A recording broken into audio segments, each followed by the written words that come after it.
Hi, this is Tyler Hambrick. I'm interviewing Kevin, who he was actually there doing the filming of the movie also from Smokey and the Bandit. And he was actually in the movie, in the last scene of the movie. So I'm just going to ask him a few questions, and he's just going to roll and tell us, a little bit about his experience and stuff. So to start with, now, how did you get involved with the movie? How did you actually get involved with the filming of Smokey and the Bandit? Well, I had a good friend that I worked with. We worked together, and he was a still photographer for ABC Wide World Sports.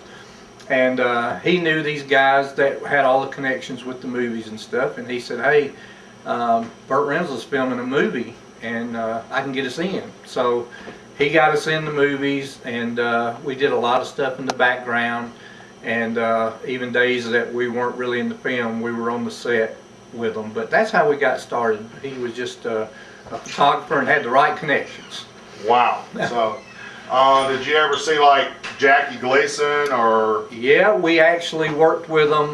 We worked with them about 2 weeks off and on. We got to meet all of the characters in the film, all the stars. We had lunch with them a couple of days. They had it catered in with a big old long table, and we got to eat there.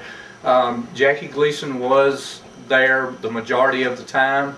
It was kind of neat to be able to meet an old superstar. He was from way back when, and at the time this was being filmed, I know a lot of people know that Sally Fields and Burt Reynolds were going together.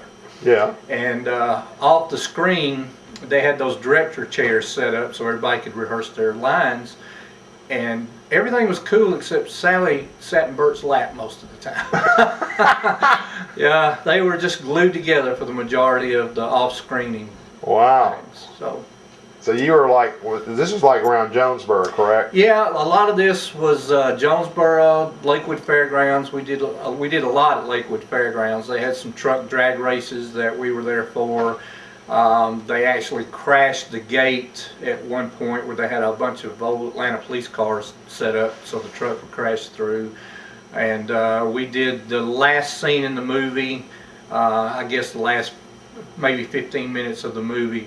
We were actually in that part.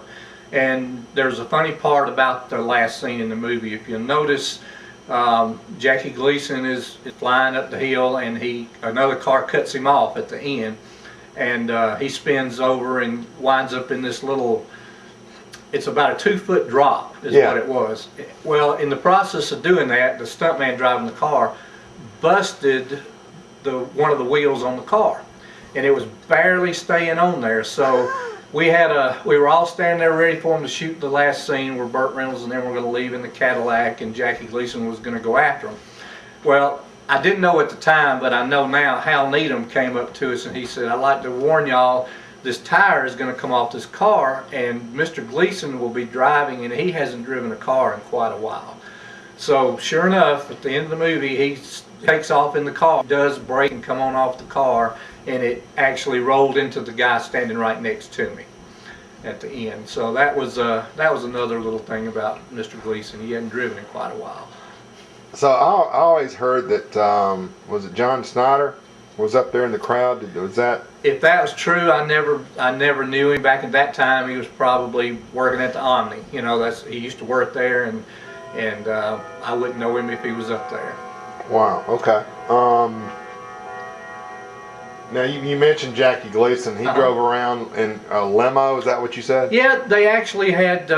He was the only one on the set that had his own personal limousine. If he had to walk more than 100 yards, he was in the limousine, and it would carry him to his own personal trailer. He always had a trailer on the set and away from everybody else, where he could go between takes or whatever it was he were doing. But if you'll notice in the movie, in a lot of the scenes, there's a gold Cadillac limo that's in the background, and it's in 2 or 3 or 4 scenes. That was actually his personal driver in his car. That was, I think it was in the scene where I don't want you talking like that with my young son in the car. Correct. Over there in Jonesboro, the car was behind him there, I think, in that scene. Wow. Where they were across from the little car wash, and they did the scene. And I think, I may be mistaken, but I think it was in the funeral scene where they did the funeral. Yeah. They had to wait and pull over for the funeral. But it's in 2 or 3 different scenes. If you know to look for it, you'll see it now. Now, did you get to spend any time at all, say, with Jerry Reed or Hal Needham or any of them?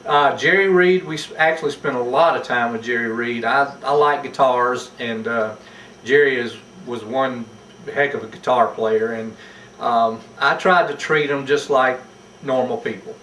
And we talked about music, and we talked about guitars, and we talked a lot of things, and he was a really down-to-earth guy. Really enjoyed talking to him, and he seemed to enjoy talking to us too.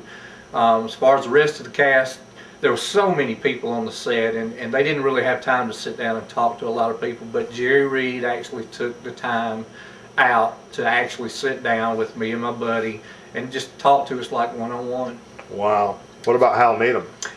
I never talked to Hal. In fact, at the time, I didn't know who Hal Needham was at the time. But later went on to learn a little more about him. He's been in a lot of, did a lot of Burt's films. He's in doing a lot of stunts, and he's done Cannonball Run and did a lot of them. But the only time that I actually really saw him and was when the tire came off the car, and he came over and talked to us. Told us to be careful.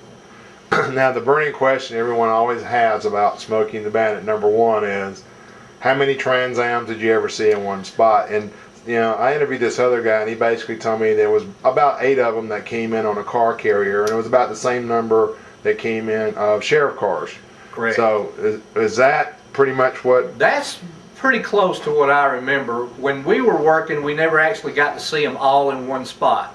I know they did bring them in on a car carrier, but as far as seeing them all together, we didn't see that because they had like a place that they stored the cars and kept them. Out of the public, I guess. But I have seen 2 at a time.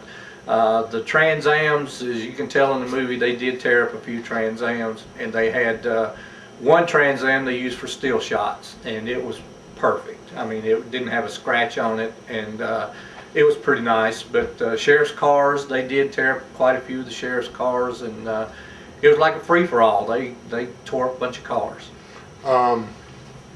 Now, you mentioned you were also there for the bridge jump.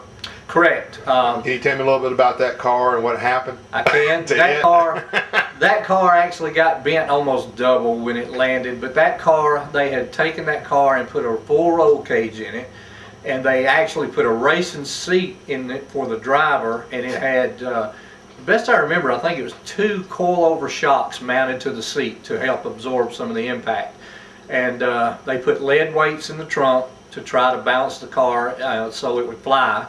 And it did real good. They had to go in and grade the road so that they would have a little bit of space there to get up to speed. And they graded the road and graded some on the other side of the bridge. And that car made the jump, and when it hit the other side, it just came apart. That car was toast. That car was toast after that. That was toast.